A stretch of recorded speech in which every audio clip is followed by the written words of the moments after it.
about a boy's family. His sister is diagnosed with cerebral palsy. He has a brother who loses his scholarship and a dying grandmother. So basically, the movie shows the life of a child and how he portrays some acts of heroism or small acts of heroism and how he brings joy to other people's lives in the movie. Uy!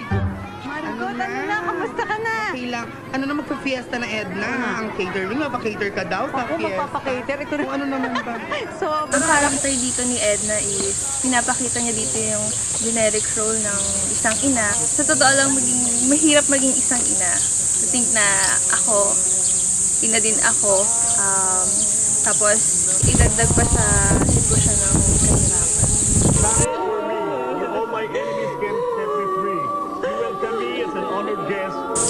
The movie Magnifico inspired me to direct the film Thelma, which is a family-oriented and a sports-themed movie. In the movie Magnifico, instead of having a happy ending just like other movies, it became tragic. After building up Magnifico's heroic character, after all his heroic actions, in the end, he died.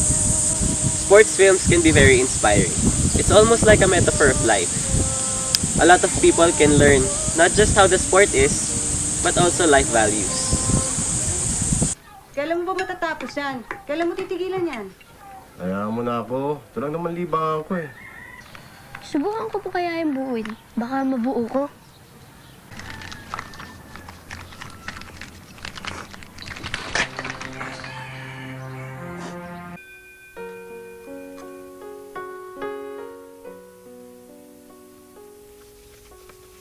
Nabuo na.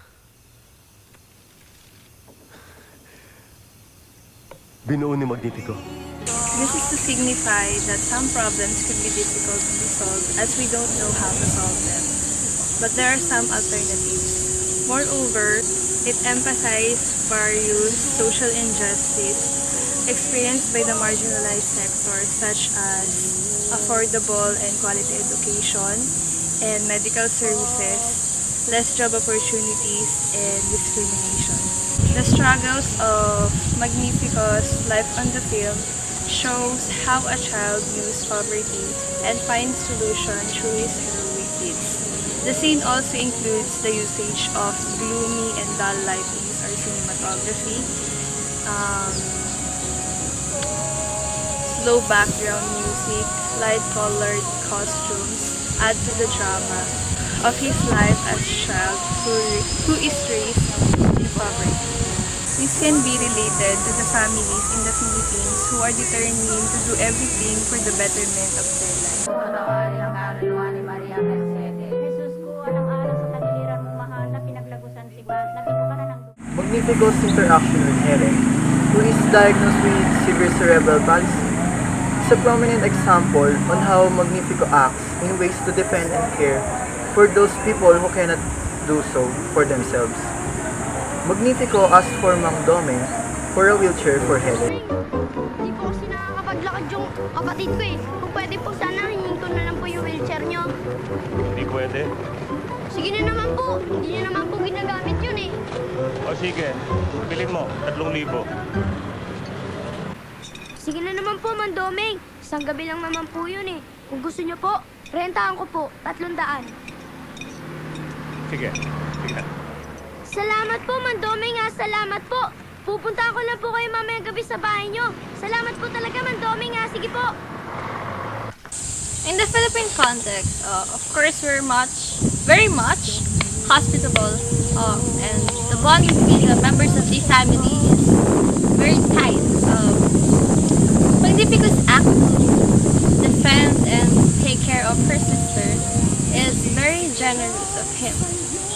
For me, asking Mang Domeng to give him the wheelchair is not that easy.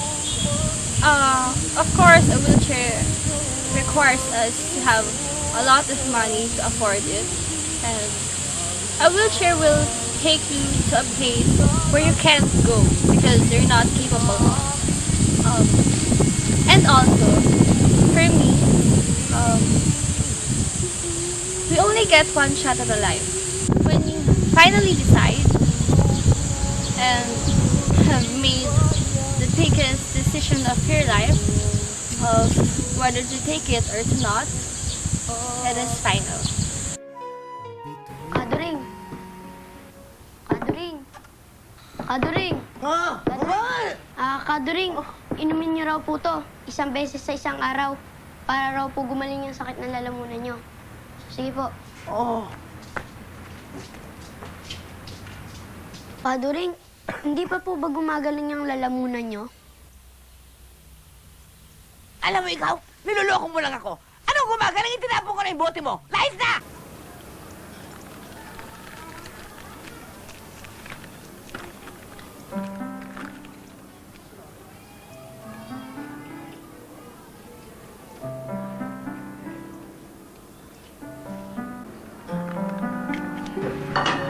Herbal medicine. So this object represents change of heart. As you recall, during the scene Magnifico's funeral, there were kids who taunted and teased Miss Doreen, where then in this scene, she shouted at the kids, saying, she said, alis na kayo, alis na kayo. But she noticed something very different with her voice. Her voice was smoother compared to her grumpy, usual, scary voice. And then she remembered that it was Magnifico who gave her this. Magnifico who gave her this bottle with a note saying that, promise, hindi ka na magiging mataray pag nainom mo na to. So she remembered that that time, and she cried because she was touched and she was moved by these simple acts of Magnifico. So again, represents change of heart, since from the grumpy old scary woman, she turned into this soft-hearted person. Alis kayo dyan! Alis na kayo! Tama na! Alis na!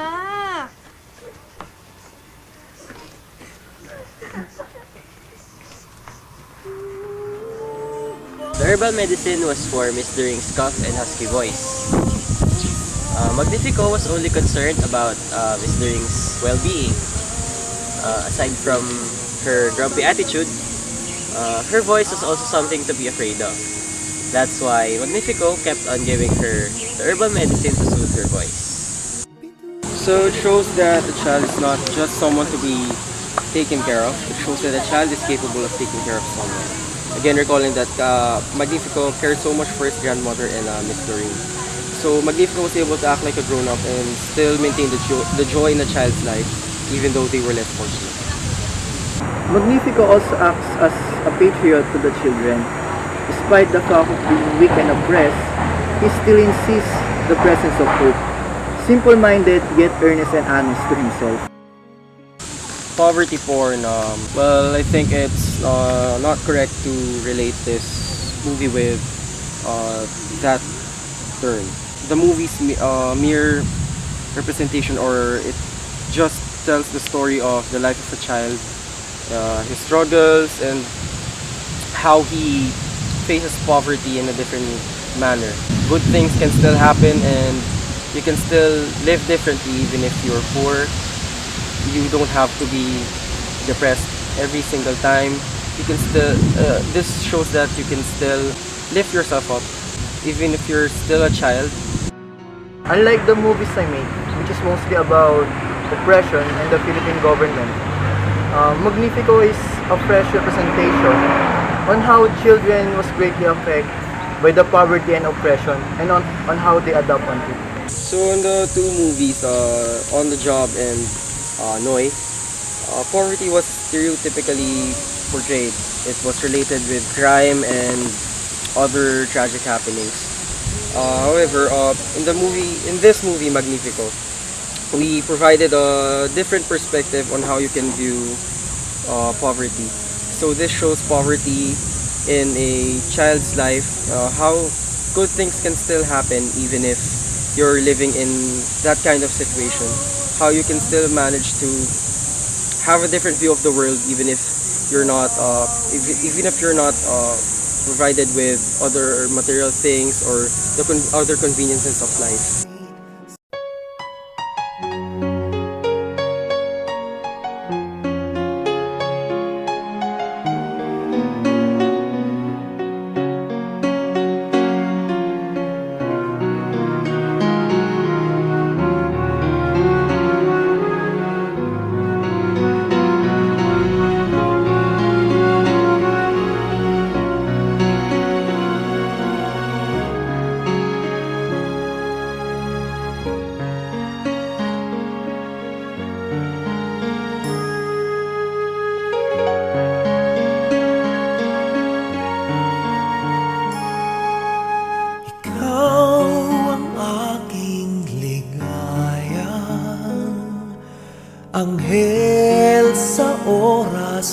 Ang sakuna, ikaw ang sugo ng may kapal, sagot sa aking mga dasal.